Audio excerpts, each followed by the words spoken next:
Of LPP में सबसे पहले जो डेफिनेशन है, it is very important definition. इसके बिना हम एलपीपी के जो मेथड्स हैं, जो बेसिकली हमारे first unit and second unit में कवर हो रहे हैं, वो हमें थोड़ा सा अच्छे से नहीं समझ में आएंगे। तो that is why we need the definitions. तो सोल्यूशन ऑफ एलपीपी का मतलब क्या होता है? तो जो एलपीपी हमने डिफाइन की थी, तो उसको जो सोल्यूशन सेटिस्फाई करेगा, सेटिस्फाई करने का मतलब क्या है? a set of values of the variables, जो हमारे वेरिएबल्स हैं, वेरिएबल्स कौन से? x1 x2 and so on up to xn, n variables में हो सकता है, सेटिस्फाइंग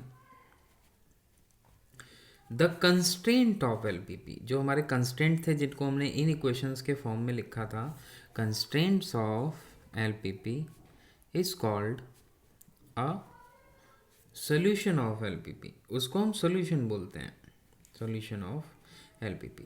अच्छा, जो भी सोल्यूशन, जो सेट ऑफ वैल्यूज होंगे x1 x2 and so on up to xn, ये साइमल्टेनियसली सेटिस्फाई होनी चाहिए।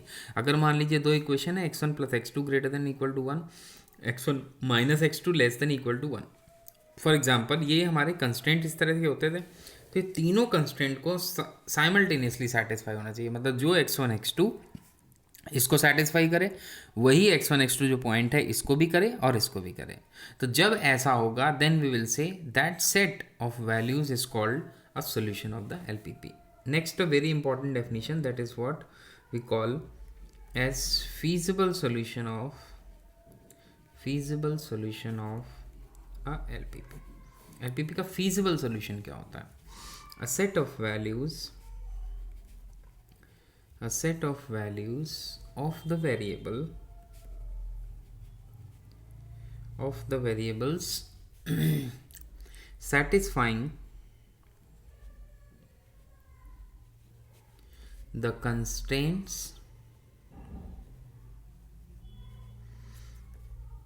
and the non-negative restrictions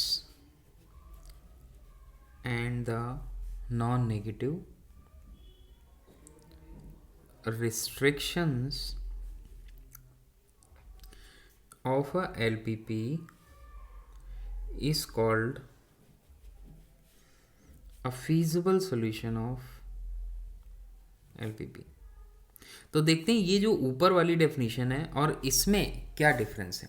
देखिए, अगर केवल आपको x1 plus x2 greater than equal to 1 दिया हो, तो ये हमारा कंस्ट्रेंट हुआ, ठीक है। जैसे इसमें ये दोनों हमारे क्या है? कंस्ट्रेंट्स हैं, और ये हमारे नॉन नेगेटिव रिस्ट्रिक्शंस हैं, जो हर एलपीपी में कॉमन रहेगा। तो जो चेंज होगा वो केवल ये दोनों चीज़ें चेंज होगी। तो ये हमारा कंस्ट्रेंट हो गया। तो कंस्ट्रेंट को भी सेटिस्फाई करे और नॉन नेगेटिव कंडीशंस को भी सेटिस्फाई करे। अगर ऐसा होता है, तो that solution is called our feasible solution. तो I think the difference must be clear. Optimum solution, so what we call as optimal or optimum solution of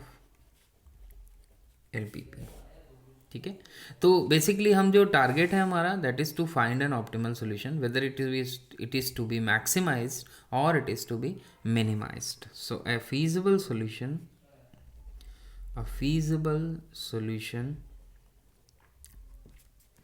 of LPP is said to be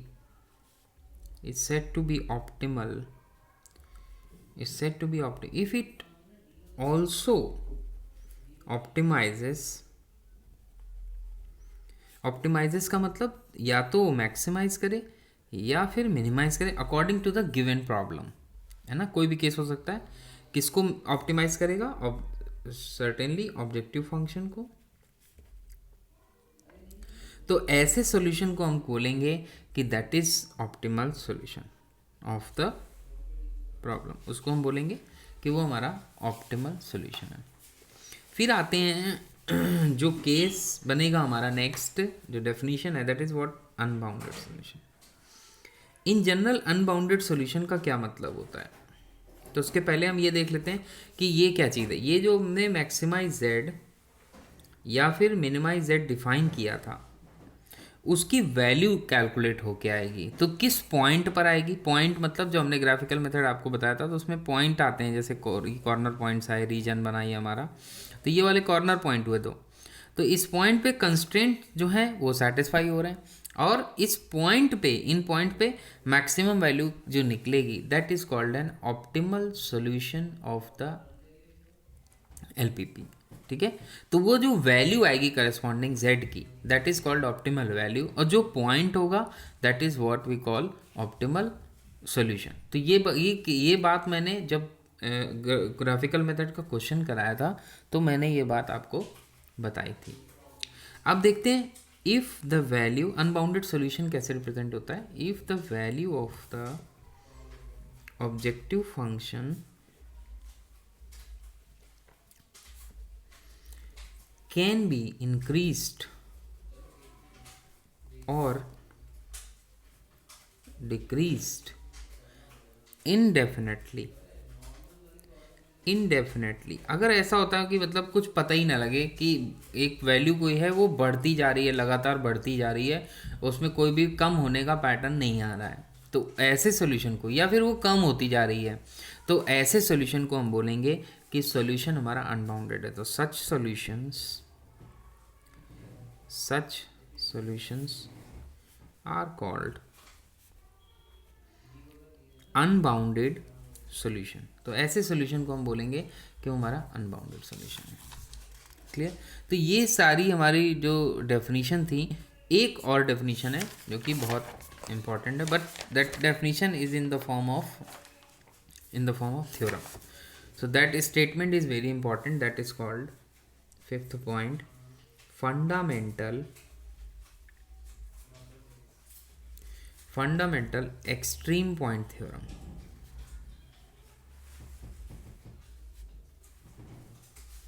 अब fundamental extreme point theorem, तो extreme point जो होता है हमारा, वो corner point जो होता है उसी को बोलते हैं,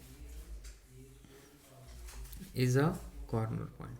और कॉर्नर पॉइंट जो हमने ग्राफिकल मेथड में आपको करके दिखाया था, वो सारे हमारे कॉर्नर पॉइंट हैं। तो इसकी डेफिनेशन क्या होगी? An optimum solution, an optimum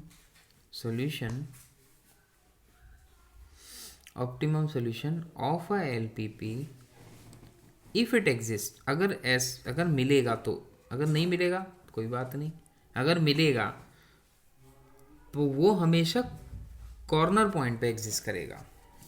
तो वो जो अकर करेगा, occur at one of the extreme point, किसी एक एक्सट्रीम पॉइंट पे एग्जिस्ट करेगा।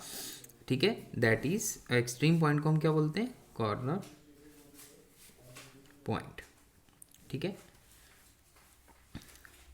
तो ये बहुत इंपॉर्टेंट थ्योरम है। फिर इसके बाद अब हम बात करेंगे कि जो ग्राफिकल मेथड से हम जो क्वेश्चन को सॉल्व कर रहे थे, उसमें हमारे जो सॉल्यूशन है वो कैसे, किस किस टाइप के होंगे वो देखते हैं। ठीक है, तो उसके लिए हमारे पास दो मेथड हैं। तो एक मेथड मैं आपको बता चुका हूँ, कॉर्नर पॉइंट मेथड, और एक होता है हमारा आइसो कॉस्ट है, आइसो प्रॉफिट। तो दोनों में से कोई एक मेथड से आप क्वेश्चन कर सकते हैं। ठीक है, तो मैं नेक्स्ट इसका एक क्वेश्चन कराता हूँ।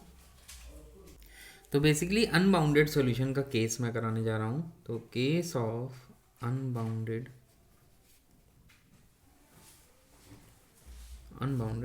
सॉल्यूशन। तो क्वेश्चन है, maximise z equal to 20x plus 40y subject to 36x plus 6y greater than equal to 108, 3x plus 12y greater than equal to 36, 20x plus 10y greater than equal to 100, और x y greater than equal to 0। अब सारी definition आप इस problem में, जो मैंने 5 definition बताई है, आप इस सारी डेफिनेशन को इस प्रॉब्लम को करते करते ही वेरीफाई कर सकते हैं। तो चलिए हम डायरेक्टली इसका ग्राफ बनाते हैं और आपको सिचुएशन समझाते हैं कि how the solution is unbounded. तो पहले ग्राफ बनाने के लिए मैंने बताया था कि जब आप y0 रखेंगे देन यू विल गेट 3, 0, और जब आप x 0 रखेंगे then you will get 0,36। All right, तो 0, तो व्हेन यू पुट नहीं 0,18 आएगा, बिकॉज जब x की वैल्यू 0 रखेंगे तो you will get y as 18। तो 0,18 एंड 30,0। तो रफ फिगर बनाते हैं हमेशा, तो 30,0 एंड दिस इज 0,18। तो डायरेक्टली हम इसको क्या करेंगे, 0 0 रख के देखेंगे तो रीजन हमारा जो आएगा डाउनवर्ड आएगा, सॉरी अपवर्ड आएगा, because greater than equal to, तो 0 + 0 ग्रेटर देन इक्वल टू 108। तो ये क्या हो जाएगा, ओरिजिन के अपोजिट रीजन, तो रीजन इसका जो आएगा ऊपर वाला आएगा। फिर इसके बाद बात करते हैं, तो इसमें आप विदाउट कैलकुलेशन ऑफ पॉइंट्स भी आप इसको बता सकते हैं। वैसे पॉइंट कैलकुलेट करके शो करना होगा, बट विदाउट कैलकुलेटिंग पॉइंट भी आप अनबाउंडेड सोल्यूशन बता सकते हैं अगर MCQ टाइप का क्वेश्चन है तो, और उसमें तो आपको सब्जेक्टिव में तो पूरा करके दिखाना होगा। देन नेक्स्ट इज जब y 0 होगा हमारा, तो x हमारा क्या होगा 12,0। तो एक 12,0 यहाँ ले लेते हैं, यहाँ करीब ले लेते हैं, और अगला पॉइंट कौन सा मिलेगा, जब x 0 रखेंगे तो 0,3 मिलेगा। ठीक है, x 0 रखेंगे तो 0,3 मिलेगा, तो 0,3 यहाँ कहीं होगा, इसको ज्वाइन कर देंगे। ये लाइन हमारे को यहाँ पे इंटरसेक्ट करेगी। फिर इसके बाद इस कंस्टेंट को प्लॉट करेंगे, y 0 रखेंगे तो आपका आ जाएगा 5,0। तो 5,0 यहाँ करीब होगा, एक पॉइंट ये हो गया आपका 5,0, और जब x 0 रखेंगे तो 0,10 हो जाएगा। तो ये सिचुएशन इस तरह की आएगी लाइन जो है। अब सबके जो रीजन है, क्योंकि सब में ग्रेटर देन इक्वल टू, सबके रीजन बाहर को आएंगे, कोई भी ऐसी लाइन नहीं होगी जिसका रीजन बाहर को नहीं आएगा, ओरिजिन कंटेनिंग नहीं है, तो कॉमन रीजन हमारा ये वाला होगा। तो आप देखेंगे जैसे जैसे कोऑर्डिनेट्स यहाँ बढ़ेंगे, पॉइंट बढ़ता जाएगा, वैल्यू बढ़ती जाएगी, x की वैल्यू बढ़ेगी, y की वैल्यू बढ़ेगी, तो ये जो हमारा मैक्सिमाइज z है ये फंक्शन बढ़ता चला जाएगा, इसकी वैल्यू कभी कम नहीं होगी। तो मैक्सिमम z एक नहीं मिलेगा ही नहीं आपको, वैल्यू कंटिन्यूस बढ़ती जाएगी। तो इस केस को हम बोलेंगे that the solution is unbounded. तो आई होप कि ये वाला क्वेश्चन आपको क्लियर होगा। तो मैं अगला टॉपिक शुरू करता हूँ। तो केस ऑफ अनबाउंडेड सॉल्यूशन में हमारे पास आपको 2 क्वेश्चन सॉल्व करने हैं, उससे आपको पूरा आइडिया हो जाएगा कम्प्लीटली कि how the solution is going to be unbounded. Next topic we going to begin, क्योंकि अब हमें क्या करना होगा कि अब हमें बिग एम मेथड करना होगा। तो बिग एम मेथड के पहले आपको कई सारे छोटे छोटे कॉन्सेप्ट हैं, वो सारे क्लियर होने चाहिए। ठीक है, और फिर उसके बाद सिंप्लेक्स आएगा, then we will jump to big M method. ठीक है, we can directly do big M method, but उसके पहले जो फ्यू डेफिनेशंस हैं हम उनको कवर करेंगे, ताकि उनको जब यूज़ करें तो प्रॉब्लम ना हो। तो first definition is what we call slack variables.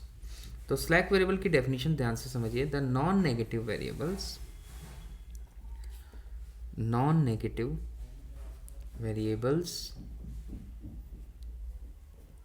which are added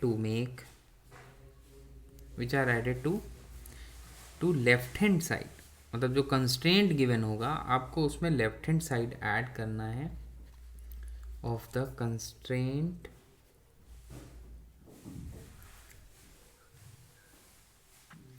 to convert them into equations. ठीक है, तो इसको देखेंगे कैसे इक्वेशन में कन्वर्ट होगा, आर कॉल्ड स्लैक वेरिएबल्स। तो कैसे देखे करेंगे, तो एक प्रॉब्लम के फॉर्म में लिखते हैं उसको कि maximise z equal to 2x1, एक प्रॉब्लम है, plus 3x2 plus 4x3, subject to constant देखे दिया x1 plus x2 plus x3 less than equal to b1, x1 2x1 2x2 minus x3 less than equal to b2, और x1 x2 x3 जो हमारा है that is greater than 0। तो इस problem को हम कैसे स्लैक वेरिएबल इंट्रोड्यूस करेंगे वो समझते हैं। तो स्लैक वेरिएबल का एक सिंपल सा कॉन्सेप्ट है कि जैसे मान लीजिए कि ये कंस्ट्रेंट जो है हमारे वो लेस देन में है, ठीक है, लेस देन में। तो अगर जैसे कोई नंबर, दो नंबर है, ए लेस देन बी लिखा है, तो लेफ्ट हैंड साइड पे अगर मैं कुछ ऐड करता हूँ तो देयर में भी पॉसिबिलिटी कि वो बी के इक्वल आ जाए। तो बस यही काम करना है, क्योंकि हम 2 से लेस देन 3 लिया, तो 2 में हम जानते हैं कितना ऐड करें कि ये 3 के बराबर हो जाए। ये भी इनइक्वालिटी देखिए होल्ड करेगी, क्योंकि लेस देन और इक्वल टू दोनों में से एक कंडीशन सेटिस्फाई होनी चाहिए। तो 2 जो है स्ट्रिक्टली इक्वल है, तो 2 इक्वल टू 3। तो हमें इसको इक्वल बनाने के लिए we have to add something on the left hand side, that is what we call slack variables. तो इसमें कैसे हम ऐड करेंगे और उनको क्या नाम देंगे वो देखते हैं, ठीक है। तो हमारे पास जो इक्वेशन बने हैं, इन इक्वेशन है जो इन इक्वेशन, तो प्रॉब्लम जो हो जाएगा वो हमारा हो जाएगा मैक्सिमाइज इट, वो वही रहेगा, चेंज नहीं होगा। x1 plus x2 plus x3 plus x4 हो जाएगा less than equal to b1, ठीक है। और 2x1 plus 2x2 minus x3 plus x5 less than equal to b2, ठीक है। तो ये और x4 x5 जो है वो हमारे क्या हो गए, आर स्लैक वेरिएबल्स। तो जब हमने कुछ ऐड किया तो ये लेस देन ना होके इक्वल में कन्वर्ट हो जाएगा, तो ये इक्वल का साइन लग जाएगा, क्योंकि हमने ए लेस देन बी में कुछ लेफ्ट हैंड साइड में ऐड किया। तभी वो कह रहा है कि डेफिनेशन इसीलिए बोल रही है कि the non negative variable which are added to the left hand side of the constraint to convert them into equations. तो जब ऐड करेंगे तो लेस देन साइन होगा तो ऐड करेंगे, ग्रेटर देन होगा तो माइनस कर देंगे। तो जिनको माइनस किया जाता है उनको हम बोलते हैं कि हमारे वो सरप्लस वेरिएबल है। तो सरप्लस वेरिएबल की डेफिनेशन क्या होगी, the variables, the non negative variables, the non negative variables which are subtracted, जिनको आप सब्ट्रैक्ट कर सकते हो, subtracted from left hand side are called surplus variable. तो इसको भी हम इसी तरह समझ सकते हैं कि जैसे x या a हमारा है greater than equal to b है, तो a से हम कुछ माइनस करेंगे तो वो इक्वल टू b हो जाएगा। कितना माइनस करेंगे that will depend on a and b।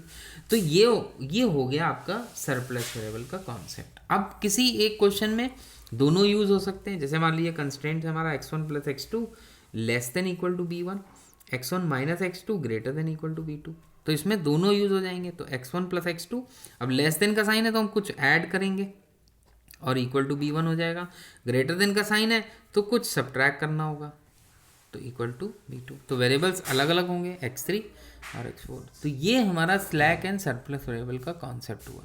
अब आपको क्या करना है कि इसके 2-3 क्वेश्चन आपको सिंप्लीफाई करने हैं, जो मैं कोई भी आप एग्जांपल उठा सकते हैं, जो मैंने एग्जांपल पीछे कराए हैं उन्हीं को आप स्लैक वेरिएबल और सरप्लस वेरिएबल ऐड करके सब्ट्रैक्ट करके रिस्पेक्टिवली देख सकते हैं।